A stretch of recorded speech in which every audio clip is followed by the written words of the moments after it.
Estamos en Galicia, en el noroeste de España. En lugares estratégicos encontramos recintos amurallados con extrañas construcciones circulares de piedra. ¿A quién pertenecieron? ¿De quién se defendían? ¿Cómo vivían? Son los vestigios arqueológicos del pueblo castreño. Este es el castro de Baroña, en Portodosón, en la ría de Noia. Así era en su tiempo.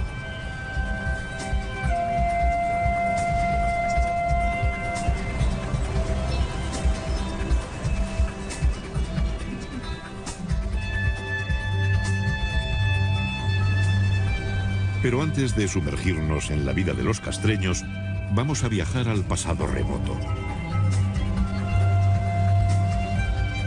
En estas tierras de escabrosas costas y enormes acantilados, el mar fue desde antaño una vía de comunicación entre los pueblos que habitaron el litoral del Océano Atlántico. El hombre del Paleolítico buscó cobijo en cavernas y abrigos naturales. Su vida itinerante de cazador-recolector le permitió sobrevivir en un entorno feraz y lleno de peligros. Su forma de vida conoció un cambio radical con la llegada de la agricultura. Fue entonces cuando comenzó a dejar su huella en el paisaje. En el megalítico, el mar se convirtió en una fuente de contactos. Antes de la edad de los metales, los pueblos de la Europa atlántica fueron los primeros en construir grandes monumentos destinados a perdurar en el tiempo.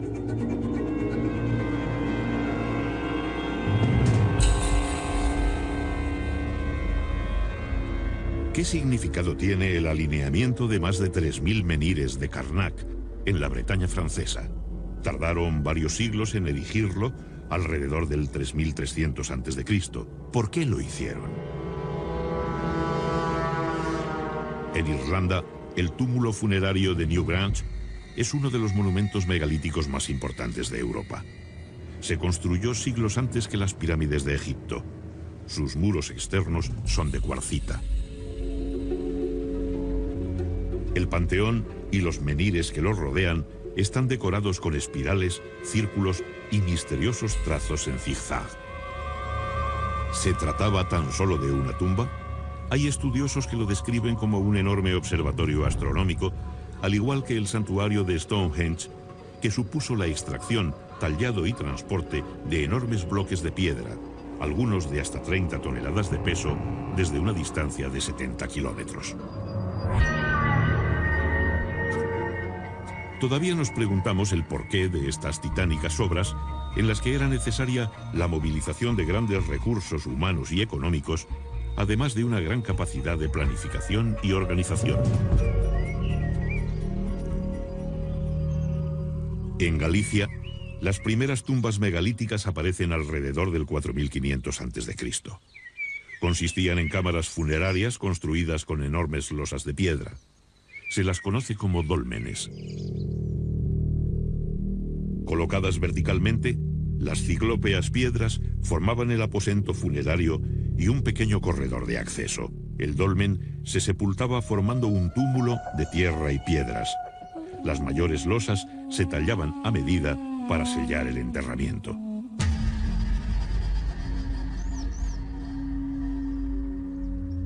El cuerpo del difunto era inhumado en el interior del dolmen.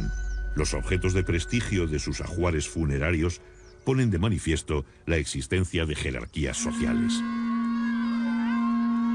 Aquellos dólmenes, o mámoas, como se les llama en Galicia, donde se enterraba a personajes notables para la comunidad, funcionaban como auténticos mausoleos, es decir, eran a la vez tumbas y santuarios donde se celebraban ceremonias de ofrendas a los ancestros y de culto a los muertos.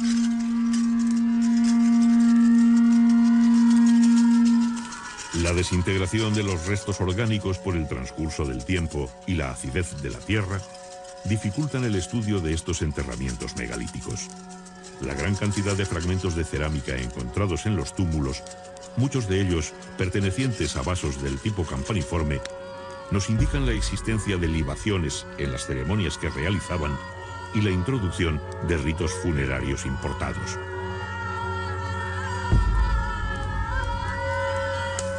El colosal esfuerzo invertido por estas sociedades del final del Neolítico en la construcción de estos monumentos y su profusa presencia en el paisaje evidencian la importancia que tenían los antepasados y su profunda creencia en el más allá, en la vida después de la muerte.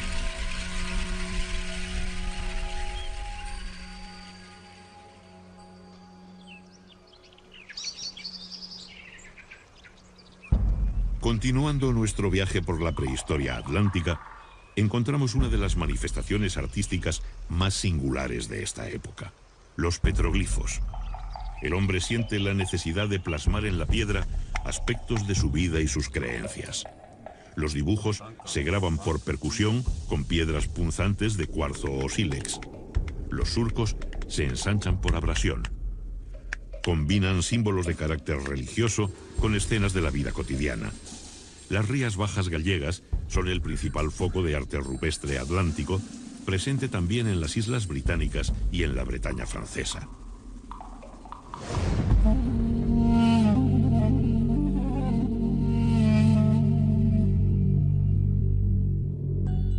En la Edad del Bronce aumenta la población y los asentamientos se hacen más estables. Viven de una agricultura sencilla. La presión sobre el medio natural se acentúa. Talan los campos y queman la vegetación para crear pequeñas parcelas de cultivo, como se sigue haciendo en las regiones menos desarrolladas del planeta. Durante la quema, también cazaban los pequeños animales que huían del fuego. Labraban la tierra con azadas de piedra y de palo para cultivar plantas leguminosas y variedades primitivas de trigo y otros cereales. Cada pocos años tenían que cambiar de lugar.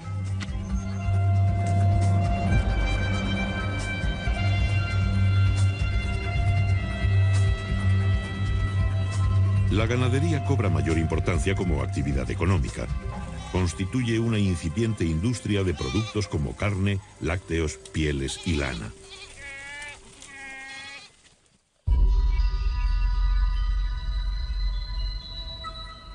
Los asentamientos pasaron de ser meros núcleos familiares a convertirse en aldeas y poblados estables, que más tarde se transformarían en castros como este de Castromao, uno de los más antiguos de Galicia. En la costa se establecen en lugares estratégicos como puntas y penínsulas que les ofrecen buenas condiciones defensivas naturales, reforzadas mediante terraplenes y empalizadas.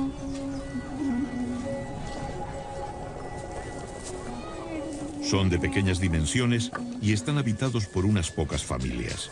Su ubicación les proporciona el acceso directo a la gran variedad de recursos que les ofrece el mar. Viven principalmente de la pesca, el marisqueo y los cultivos de huerta. Sus recursos se complementan con la ganadería y la recolección de frutos silvestres. El mar se convierte en una puerta abierta a contactos e intercambios culturales y comerciales con otros pueblos.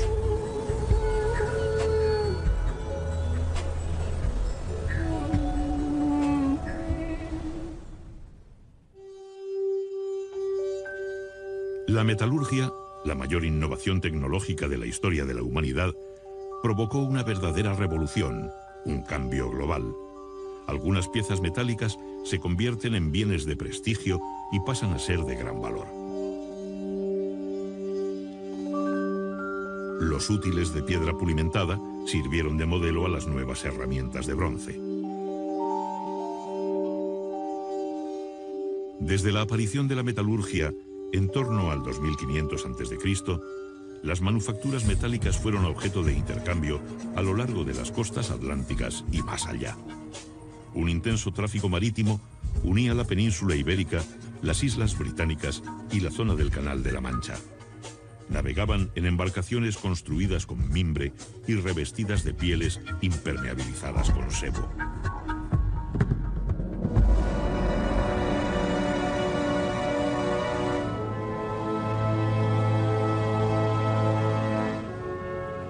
Galicia posee una orografía muy abrupta. Cuenta con numerosos sistemas de monte bajo, mesetas, valles y montañas que se elevan a más de 2000 metros de altitud, con sus laderas tapizadas por una exuberante vegetación de especies de hoja caduca, como hayas, robles y alisos. En las sierras centrales y orientales nacen los numerosos ríos que jalonan su geografía, cauces que descienden desde sus nacimientos en las cumbres y se abren paso esculpiendo el paisaje. En sus riberas cubiertas de helechos crece el bosque milenario que permanece en constante penumbra. El paisaje se torna misterioso y secreto.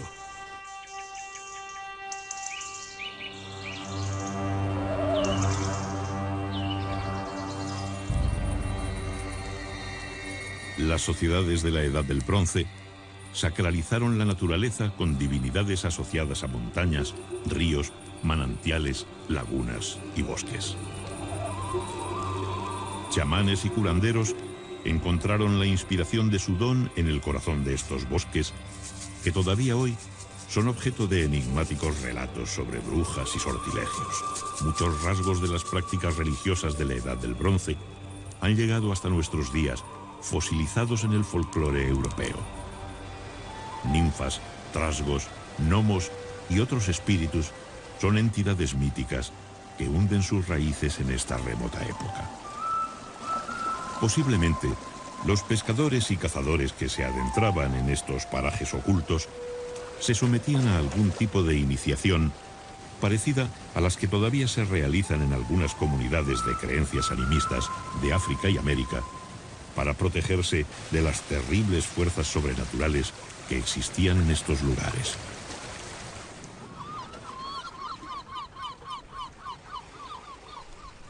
El marisqueo en las costas y rías gallegas es una actividad que se remonta a la noche de los tiempos.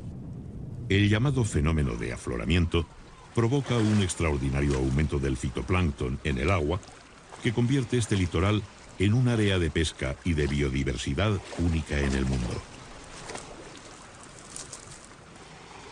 Los pobladores de finales del Bronce y principios de la cultura castreña capturaban crustáceos entre las rocas de la zona intermareal. También consumían percebes, mejillones, lapas y caracoles marinos. La pesca se documenta por los numerosos restos de peces encontrados, como merluzas, caballas, jureles, besugos, congrios y un sinfín de especies más. Para su captura empleaban redes y anzuelos de cobre, bronce y hierro. El pulpo lo deshidrataban para su conservación y los pescados azules los secaban después de ahumados.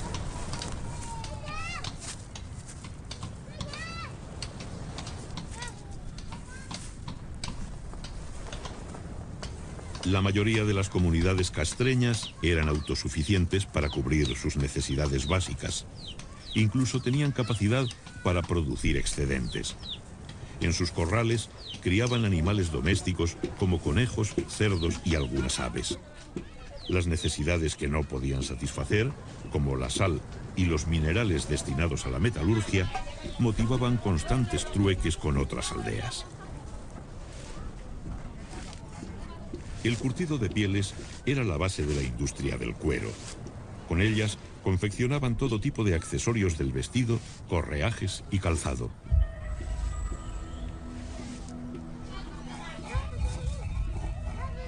La molienda del grano la realizaban en molinos barquiformes que exigían un considerable esfuerzo.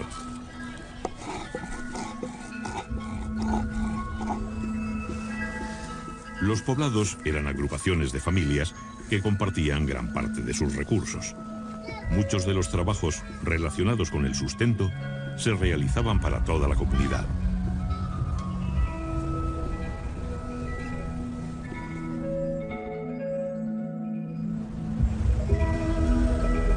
Viajamos hasta La Lanzada, en las Rías Bajas. La ermita y los restos del antiguo castillo atestiguan el destacado papel que tuvo este enclave en la historia de Galicia. Habitado desde el siglo VII a.C., es un rico yacimiento arqueológico que ha proporcionado valiosos datos sobre la cultura castreña. Desde sus comienzos, fue un enclave dedicado al comercio marítimo. Aquí arribaban barcos procedentes del sur de la península ibérica, cargados con gran variedad de mercancías. En las inmediaciones de este asentamiento existían vetas de estaño, metal que los mercaderes recibían como pago en sus transacciones comerciales. En nuestras excavaciones arqueológicas en la Lanzada hemos encontrado evidencias materiales de los intercambios comerciales entre fenicios, cartagineses y castreños. Por ejemplo, aquí tenemos restos de ánfora. Las ánforas las traían los fenicios y los cartagineses en barcos que se apostaban aquí en la ensenada de Alanzada. Y acompañando estos objetos aparecían también perfumarios, joyas, etc., ¿no? En este sentido, Alanzada fue un enclave comercial importantísimo en las relaciones entre el norte y el sur, entre el Atlántico y el Mediterráneo, ¿no? Gracias a esta navegación fenicia que llegaba aquí a Alanzada, ¿no?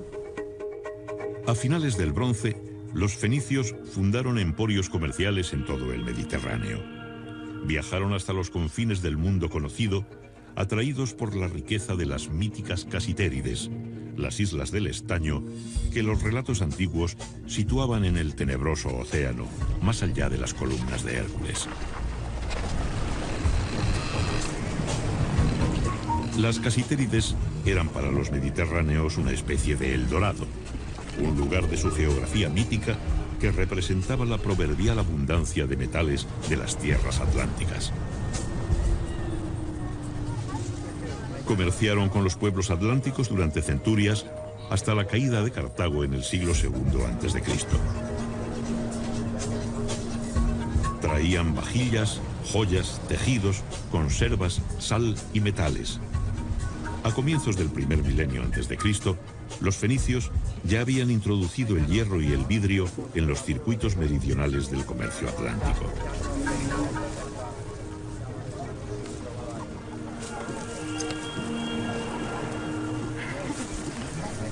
Innovaciones como el molino giratorio y el torno de alfarería fueron rápidamente adoptadas junto con otras nuevas herramientas. También asimilaron modas en el consumo de alimentos, el vestido y el adorno personal. Los pueblos atlánticos exportaban el estaño desde antiguo. Producían lingotes de pesos estándar con los que pagaban las importaciones. También ofrecían a cambio plata, oro y pieles de animales. A comienzos de la Edad del Hierro, en los poblados de altura de toda Europa se construyen defensas y murallas. El colapso de civilizaciones mediterráneas como la micénica y la hitita provocó el hundimiento del comercio. Los metales comenzaron a escasear y se encarecieron. Los poblados tuvieron que fortificarse para defender sus reservas y su producción metalúrgica de los ataques de las bandas de pillaje. En toda Europa se vive un ambiente de mayor actividad bélica.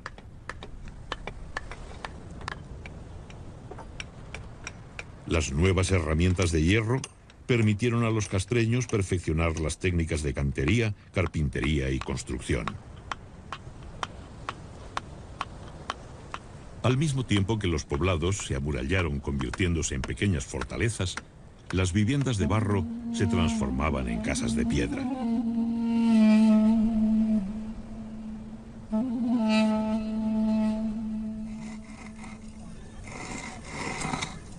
Un significativo aumento de la población multiplicó los castros en el territorio. La tecnología agrícola permitió explotar con más efectividad los suelos de los valles, mucho más productivos. Los nuevos asentamientos se situaron en las tierras bajas. Los intercambios económicos y culturales se hacen más fluidos, especialmente con las islas británicas, hacia donde nos dirigimos ahora para saber cómo vivían sus antiguos pobladores. Al borde de un acantilado de 100 metros de altura, encontramos Duna Ongasa, el mayor poblado fortificado prehistórico de las Islas Aran, en Irlanda. Su sistema defensivo de murallas concéntricas y piedras hincadas es muy similar a los castros de Galicia. La reconstrucción del poblado de Castel Henlys, en Gales, pone de manifiesto la semejanza en usos y costumbres que tenían los pobladores de los territorios atlánticos.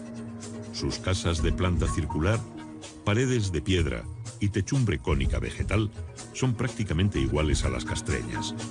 Las paredes enlucidas muestran dibujos circulares y cruciformes de simbología solar.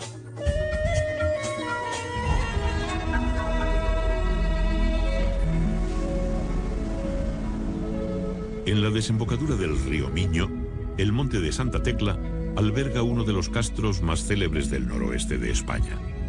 Fue construido hacia el siglo I a.C. Desde el yacimiento arqueológico se presencia uno de los paisajes más bellos de Galicia. Casas, escaleras, hogares, vías empedradas y conducciones de agua nos hablan de una sociedad que llegó a un considerable desarrollo técnico para su época.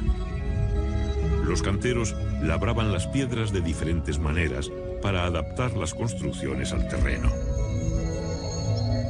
Los grandes corrales que se aprecian en algunos yacimientos nos indican la importancia que tuvo el ganado vacuno, que les proporcionaba fuerza de tiro, alimento, pieles y abono.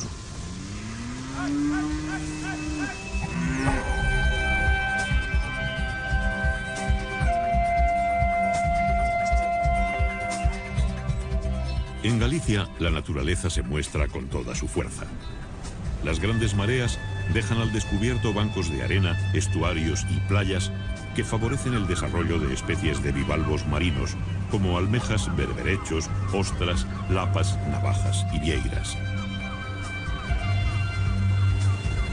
En las costas de aguas tranquilas y fondos arenosos, las mujeres mariscaban todo tipo de bivalvos que constituían una fuente complementaria de alimentación. El tamaño de las especies documentadas por los arqueólogos está muy por encima de las actuales tallas comerciales. En aquel tiempo no existía la sobreexplotación. Conocemos la dieta de los castreños del litoral gracias a los vertederos de sus poblados, que los científicos llaman concheros por su abundancia en restos de moluscos.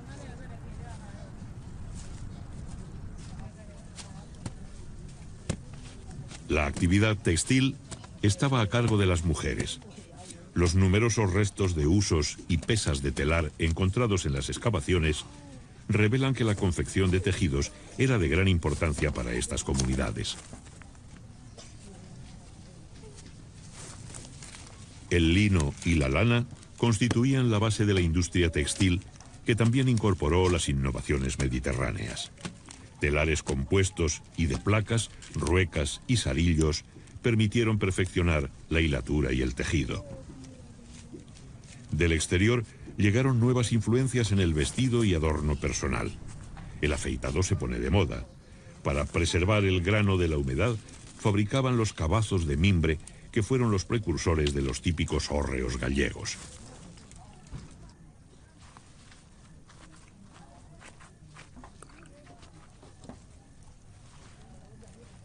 Aunque el torno de alfarero ya era utilizado, la cerámica moldeada a mano continuaba siendo de uso común.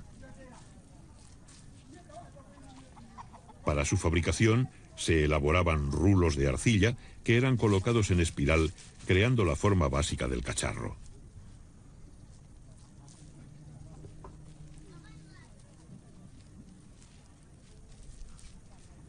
Después se unían entre sí las tiras de arcilla, se alisaba la superficie y se daba la forma definitiva.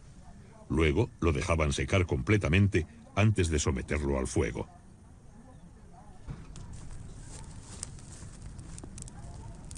Para cocer las piezas más finas, usaban hornos cerámicos especializados, pero el primitivo horno de hoguera se seguía utilizando habitualmente para la cocción de pequeñas piezas de uso doméstico. Consistía en un hoyo excavado en el suelo, dotado de un tiro transversal en dirección al viento dominante.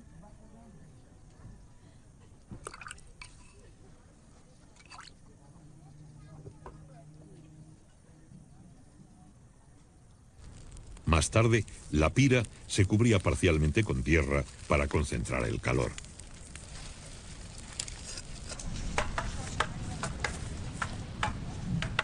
Para muchas comunidades del noroeste, la actividad bélica ocupó un lugar destacado en su vida.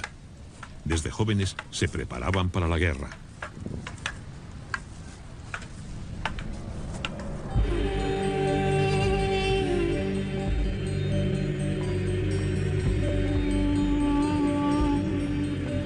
Los castros perfeccionaron su aparato defensivo con una sucesión de fosos y parapetos que rodeaban la muralla.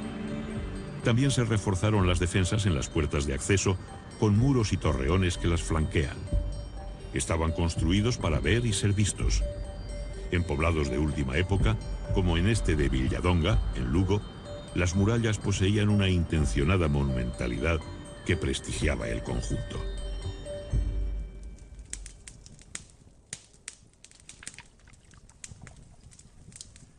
Los forjadores cobran un papel muy importante. La guerra y la defensa de los bienes comunales ante el pillaje les otorgan un estatus especial.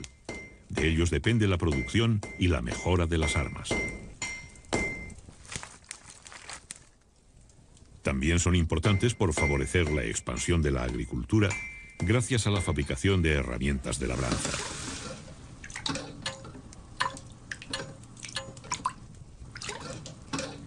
Los guerreros galaicos ceñían un puñal al cinto y portaban un escudo redondo llamado caetra. Podían llevar una espada o varias lanzas. Se protegían con cascos, corazas y grebas y se adornaban con torques, brazaletes y diademas. Los hombres, las mujeres y los niños que vivían en los castros formaban parte de una sociedad guerrera y campesina. La guerra era muy importante en estas comunidades y eso se refleja en el hecho de que sus poblados, sus asentamientos, los castros, están fortificados con fosos, con parapetos, con empalizadas, como vemos en este poblado, ¿no? Era una guerra importante, había una guerra para buscar botín entre distintas aldeas, había captura de ganado, de mujeres, y eso aparece muy bien reflejado en lo que son las referencias de los geógrafos latinos y griegos cuando nos hablaban de las comunidades castreñas. En las sierras de Galicia pastan en libertad caballos de razas autóctonas con rasgos arcaicos. Son descendientes de aquellos que habitaron aquí hace más de 2 milenios.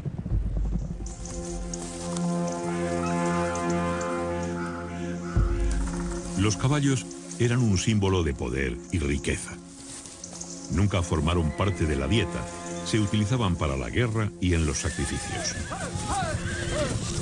El autor clásico Diodoro de Sicilia nos habla de las bandas de pillaje. Cuando sus jóvenes alcanzan la plenitud de su fuerza física, aquellos que son pobres en riquezas materiales se reúnen en lugares montañosos y de acceso difícil, donde forman bandas de talla considerable y después bajan a Iberia y juntan riquezas gracias al pillaje. Por su importancia, los caballos constituían un magnífico botín. Los valerosos jóvenes de estas bandas capturaban los caballos derribándolos.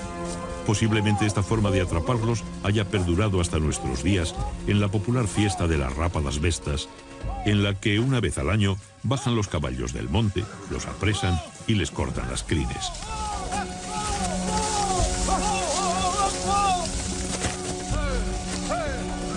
El historiador grecolatino Estrabón, al que debemos las mejores descripciones sobre este periodo, describe a los jóvenes castreños.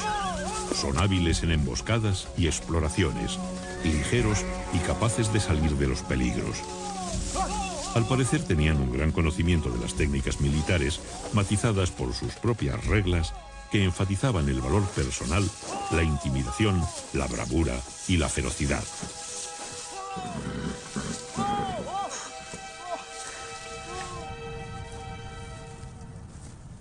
Se puede suponer la existencia de ceremonias iniciáticas. Para ser aceptados como guerreros, los jóvenes debían superar una prueba: la caza de algún animal salvaje, como un oso, un lobo o un jabalí, o matar a un enemigo.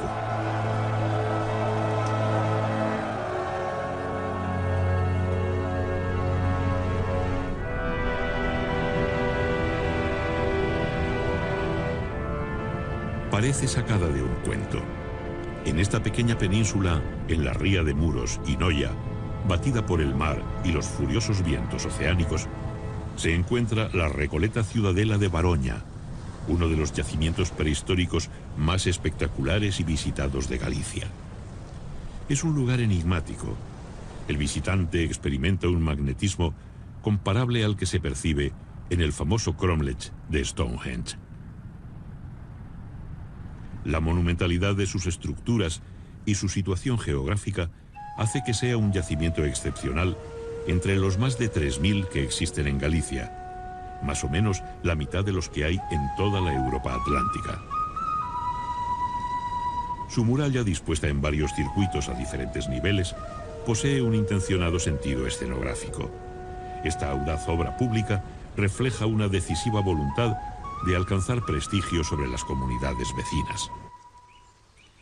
En el castro de Borneiro, en La Coruña, como en la mayoría de los yacimientos, observamos que la disposición de las construcciones en el interior de los recintos estaba condicionada por el trazado de la muralla, los desniveles del terreno y la planta curva de las viviendas, que no compartían paredes medianeras, dejando muchos espacios muertos entre ellas.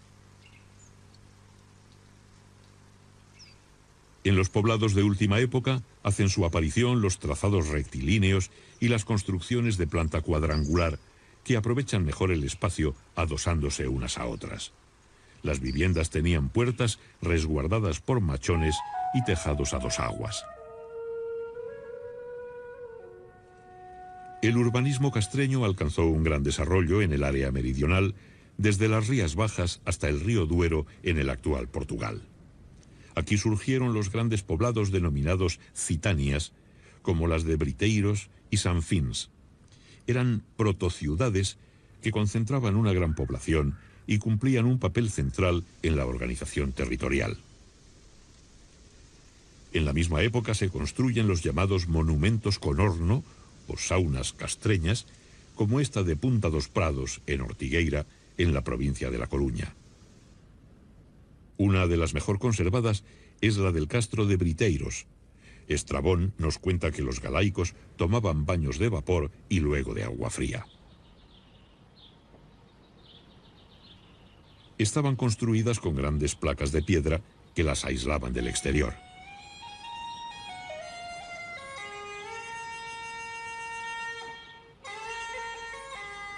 La cámara de vapor se cerraba con la llamada pedra formosa, decorada con rosetas, sogueados, esvásticas, reticulados y entrelazados. De forma pentagonal, en su base tenía un pequeño hueco semicircular por el que se accedía al interior arrastrándose. De esta forma se evitaba que la fuga de vapor fuera excesiva. La sauna castreña era de planta rectangular parcialmente soterrada, con tejado a dos aguas y dividida en 3 cámaras y un atrio. El agua se canalizaba hacia el interior para ser calentada en contacto con piedras candentes en la cámara del horno. Otro magnífico ejemplo de sauna lo encontramos en Sanfins, también en Portugal. Según algunos autores, la práctica termal castreña tenía un marcado carácter religioso relacionado con ritos iniciáticos, guerreros y de purificación. Se las llamó pedras formosas por la belleza que poseía la primera que se encontró en Briteiros a finales del siglo XIX.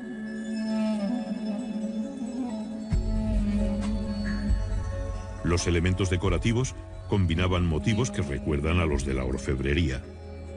Algunos se pueden considerar protectores, como las esvásticas, un símbolo de buen augurio que aún se mantiene en la Galicia rural.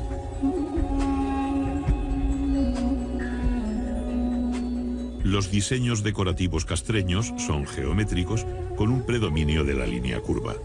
Se cree que estos elementos arquitectónicos buscaban la ostentación para expresar el prestigio social de los moradores de las casas.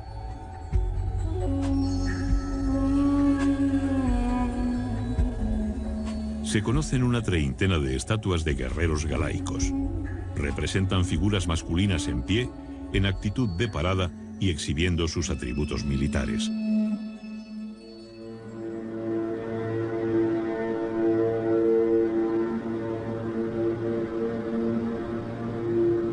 Ocultos en lo más profundo de los bosques se encontraban los santuarios castreños dedicados al dios Lugh, el más importante del panteón céltico. En lugares determinados de los ríos, que simbolizaban las puertas al otro mundo, se practicaban los rituales de ofrendas de armas dedicados a la diosa Navia, protectora de la comunidad y vinculada a la idea de la reencarnación.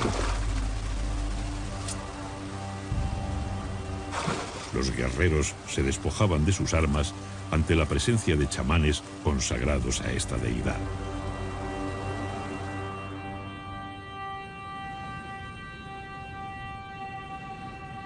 Creían en dioses hacedores del mundo, en divinidades relacionadas con la guerra, el vigor físico y la fuerza, y en deidades relacionadas con la producción y la abundancia. Existía una clase sacerdotal especializada con gran influencia sobre la comunidad. Druidas, chamanes y adivinos eran consultados y reverenciados por ser hombres sagrados, portadores del conocimiento arcano, que podían ver más allá del mundo de los vivos. Sus predicciones y consejos eran seguidos por nobles y guerreros. Las sociedades antiguas no conocían el laicismo y, como todavía sucede en África, casi todos los aspectos de la vida tenían una dimensión mágico-religiosa. Por ello, las constantes ofrendas y sacrificios rituales de marcado carácter céltico.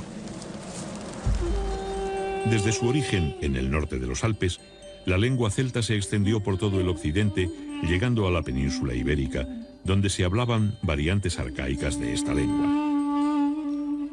En muchos lugares donde actualmente se ven cruces, antiguamente había estelas dedicadas a los lares viales. La Iglesia los sustituyó desde el siglo VI. Eran deidades domésticas relacionadas con los espíritus de los antepasados que se creía vagaban por los caminos. Estrabón nos cuenta que colocaban a los enfermos en los cruces de caminos para ser curados por espíritus de los que habían sufrido una enfermedad similar. Muchos de los santuarios dedicados a estos dioses fueron cristianizados mediante los cruceiros, omnipresentes en toda Galicia.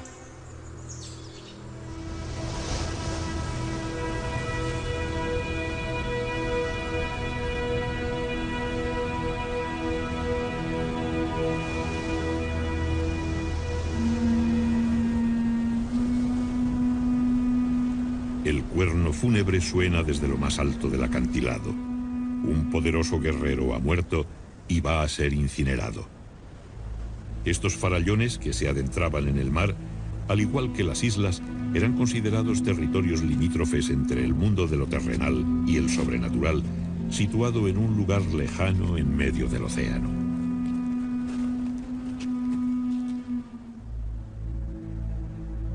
Los ritos funerarios castreños continúan siendo un misterio, pues apenas han dejado huella en el registro arqueológico. Pero recientemente, un importante descubrimiento realizado en Villalba, en la provincia de Lugo, de una necrópolis de pequeñas fosas con vasijas que contienen cenizas, nos remite a la tradición de las incineraciones célticas.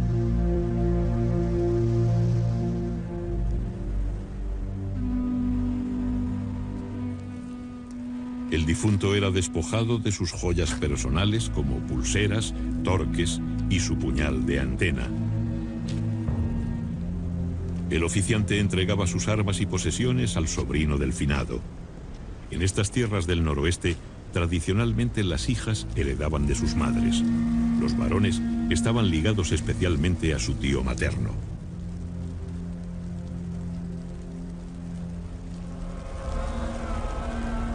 Una vez prendida la pira, los congregados comenzaban a emitir el abellón, un sonido gutural que recuerda el vuelo del abejorro.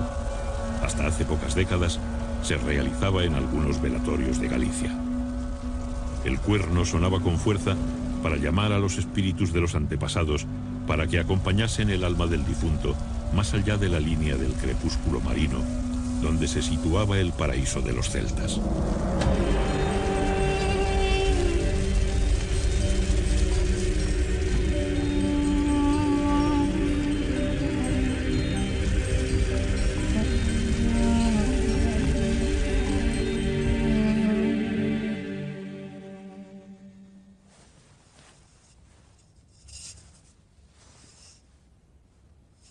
Los recientes descubrimientos realizados en castros de Galicia documentan que las cenizas del difunto se enterraban en una cista o arqueta en el suelo de la casa familiar.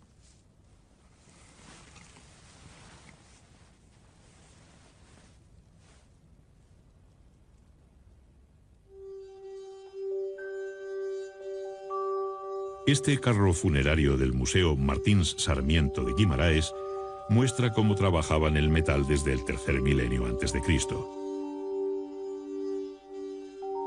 En la época castreña se llegó a alcanzar un exquisito refinamiento. Pulseras, pendientes, brazaletes y torques de oro fusionaban los gustos europeos con las influencias mediterráneas. El tesoro de Caldas, del que una parte se encuentra en el Museo de Pontevedra, está datado en el bronce final. Compuesto por lingotes en anillo, brazaletes, diademas, cuencos ceremoniales y peines de oro, pesaba en total 37 kilos. Todas las piezas se ajustan al sistema de pesos del ciclo fenicio, lo que indica que ya en ese tiempo la orfebrería era objeto de exportación.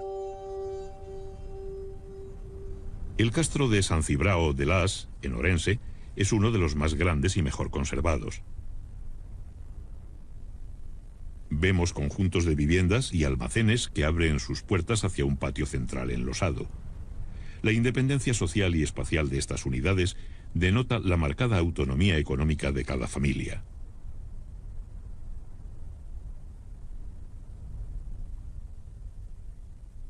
Las murallas son monumentales. Hay calles empedradas, aljibes y canalizaciones. En esta última época se cree que estos poblados se encaminaban a la formación de ciudades-estado. Venimos hablando de celtas, pero ¿existió realmente una nación celta? Hoy en día la teoría más extendida es que los celtas no fueron una raza, ni siquiera un pueblo. Se trató de un flujo lingüístico y cultural con sus orígenes en el norte de los Alpes. Había comunidades que hablaban lenguas del grupo céltico y que compartían panteones e ideologías de tipo indoeuropeo. Lo cierto es que muchos pueblos de la antigua Galicia se llamaban a sí mismos celtas, hablaban dialectos célticos, tenían divinidades de origen celta y fueron identificados por los clásicos como celtas.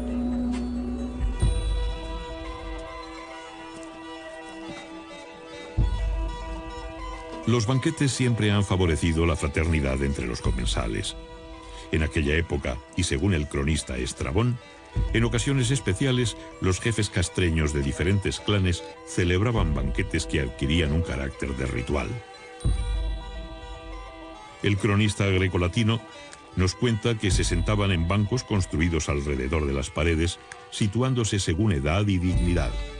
La comida se la iban pasando en rueda, mientras bebían el escaso vino del que disponían. En sus recetas, en lugar de aceite, empleaban mantequilla. También describe que al final bailaban en círculo al son de la flauta, dando saltos y cayendo de rodillas.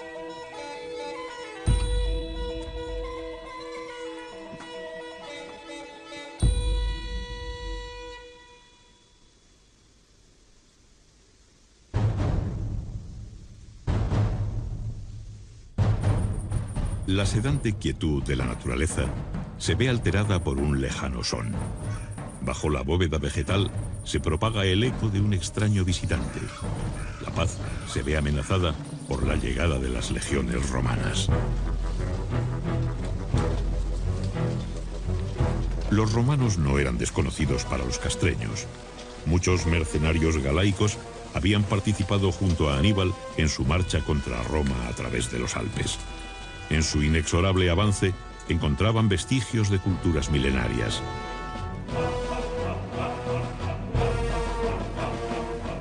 En la comarca del Bierzo, lindando con la actual Galicia, el fantasmal paisaje de las Médulas sobrecoge por su magnitud. Sus paredes verticales son el resultado de una demolición premeditada de la montaña que existía antes de la llegada de los romanos. Era el mayor yacimiento de oro del occidente romano, donde se aplicaron procesos de extracción del metal que se usarían hasta la Revolución Industrial. Para acceder a los filones de oro de las profundidades, los mineros romanos demolían enormes masas de tierra mediante el sistema de ruina montium. Creaban una red de pozos y galerías sin salida, en las que se introducía de súbito un enorme caudal de agua, almacenado en grandes balsas a mayor altura. Esto producía la compresión del aire en los túneles, que actuaba como un explosivo. La masa minada se desgajaba de la montaña y se derrumbaba. El oro galaico supuso un acicate para las ansias de conquista del imperio. Se calcula que en las minas del noroeste los romanos extrajeron unos 200.000 kilos de oro.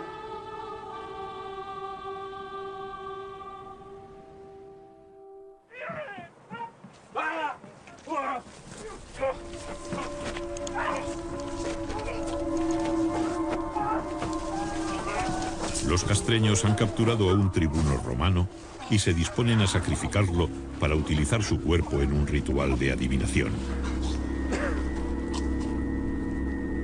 Estrabón nos relata estas prácticas adivinatorias. Examinan las entrañas sin extraerlas, y examinan las venas del torso y adivinan tocándolas, y consultan las entrañas de sus prisioneros de guerra. Los cubren con sagos y después el hieróscopo los golpea por encima de las vísceras.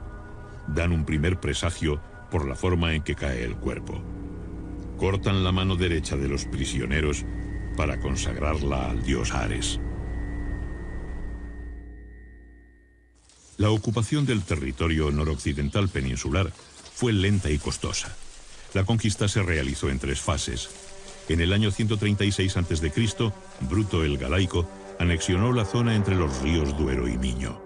En el 61, Julio César llega hasta el puerto de los Ártabros en una expedición marítima, no encontrando resistencia. El emperador Augusto en persona dirige las campañas de las guerras cántabras que finalizan en el 19 a.C. Diodoro relata que los norteños cantaban himnos de victoria cuando eran crucificados.